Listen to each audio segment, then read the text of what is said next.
नमस्कार विद्यार्थियों।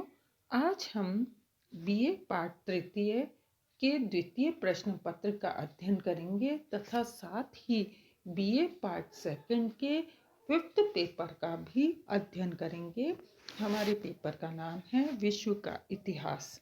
और विद्यार्थियों, सेकंड यूनिट हम देख रहे हैं और सेकंड यूनिट में हम ये देखेंगे कि बाल्कन युद्ध क्या थे, इसके कारण क्या थे, इसके परिणाम क्या हुए। संपूर्ण बाल्कन युद्धों पर आज हम चर्चा करेंगे।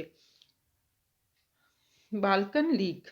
युवा तुर्कों की गैर तुर्क विरोधी दमन नीति ने बाल्कन प्रदेश में रहने वाली अनन्य जातियों में बड़ा असंतोष उत्पन्न किया। अपने हितों की रक्षा और तुर्कों के विरोध के लिए उन्होंने आपस में संगठन करना प्रारंभ कर दिया। अपने पूर्ण विनाश से बचने के लिए उन्होंने अपने पारस्परिक मतभेद भुलाकर 1912 में अपना एक संघ बनाया, जो इतिहास में बाल्कन लीग के नाम से प्रख्यात हुआ। तत्पश्चात अक्टूबर 1912 में लीग के सदस्यों मॉन्टेनीग्रो, सर्बिया और बल्गारिया तथा यूनान ने तुर्की के विरुद्ध युद्ध की घोषणा कर दी। बाल्कन युद्धों के निम्नलिखित कारण थे। पहला, बाल्कन युद्धों की भिन्न जातियों की स्वतंत्र राज्य निर्माण की आकांक्षा। विद्यार्थियों, तुर्की साम्राज्य भिन्न भिन्न जातियों, भाषाओं, धर्मों और संस्कृतियों का जमघट था। तुर्क शासक अवश्य थे, परंतु उनकी संख्या अल्प थी। शासित और गैर तुर्कों की संख्या कहीं अधिक थी। उनमें राष्ट्रीयता की भावना फैल चुकी थी। अब वे अपने स्वतंत्र राज्यों का निर्माण करना चाहते थे। वे तुर्कों के अधीन नहीं रहना चाहते थे। दूसरा है युवा तुर्क आंदोलन। युवा तुर्क आंदोलन गैर तुर्क विरोधी सिद्ध हुआ। उग्र राष्ट्रीयता से ओतप्रोत होकर तुर्कों ने अन्य जातियों के प्रति अत्यंत असहिष्णुता और अनुदारता का व्यवहार किया, उनका तुष्टीकरण करना चाहा। उनकी इस उग्र नीति ने अन्य जातियों में भी उग्र राष्ट्रीयता को जन्म दिया। इन जातियों की राष्ट्रीयता तुर्क विरोधी थी। गैर तुर्की विरोधी राष्ट्रीयता और तुर्क विरोधी राष्ट्रीयता के पारस्परिक संघर्ष ने बाल्कन युद्ध को जन्म दिया। तीसरा है युवा तुर्क आंदोलन से गैर तुर्कों को हानि। युवा तुर्क आंदोलन के दौरान गैर तुर्कों को भारी हानि उठानी पड़ी।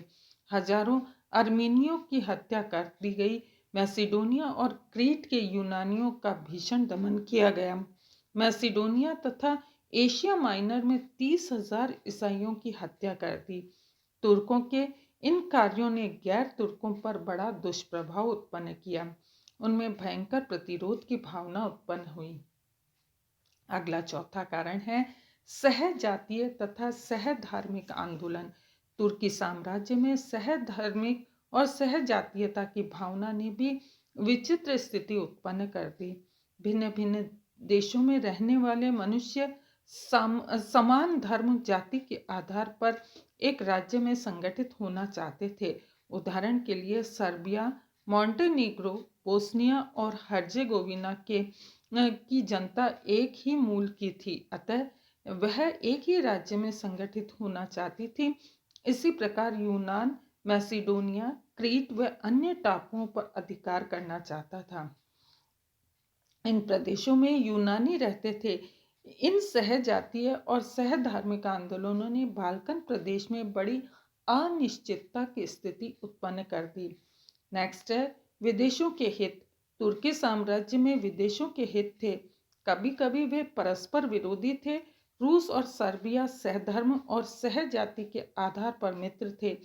इसी प्रकार जर्मनी और ऑस्ट्रिया तुर्की की समस्याओं में एक दूसरे के समर्थक थे। इटली दक्षिण में ऑस्ट्रिया के विस्तार का विरोधी था। इंग्लैंड तुर्की साम्राज्य को रूसी प्रभाव से मुक्त करना चाहता था। इस प्रकार तुर्की साम्राज्य की छोटी से छोटी घटना विदेशी हितों के कारण जटिल हो जाती थी। नेक्स्ट है गैर तुर्की देशों में शत्रुता। तुर्की के गैर तुर्की देश भी आपस में एक दूसरे के शत्रु थे। उदाहरणार्थ, बल्गारिया, सर्बिया और यूनान में शताब्दियों से जातीय वैमनस्य चलता आ रहा था। द्वितीय बाल्कन युद्ध तो मुख्यतः गैर तुर्की जातियों के पारस्परिक वैमनस्य का कारण भी हुआ था। अगला है तुर्की साम्राज्य की दुर्बलता। तुर्की साम्राज्य के विरुद्ध जिन देशों ने स्वतंत्रता और आंशिक सफलता प्राप्त की, उन्होंने उस साम्राज्य की निर्बलता प्रकट कर दी और दूसरे अधीन देशों को भी विद्रोह के लिए प्रोत्साहित किया। नेक्स्ट है मैसिडोनिया की समस्या।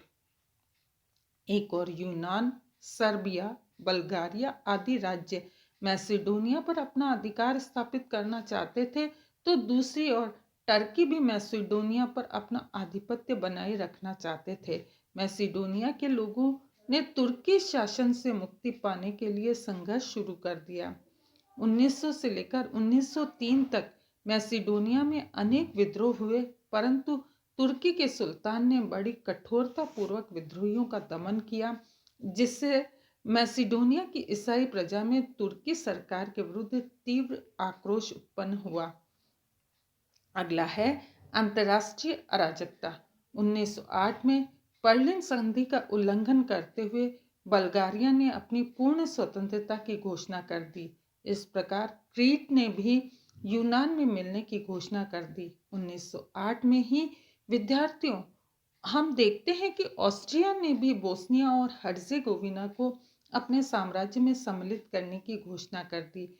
रूस और सर्बिया ने ऑस्ट्रिया की कार्यवाही का घोर विरोध किया। ऑस्ट्रिया की इस कार्यवाही से सर्बिया और ऑस्ट्रिया की शत्रुता चरम सीमा पर जा पहुंची और बाल्कन क्षेत्र विस्फोटक बन गया। अगला और अंतिम कारण है इटली का ट्रिपोली पर अधिकार। 1911 में विद्यार्थियों, इटली ने ट्रिपोली पर आक्रमण कर दिया।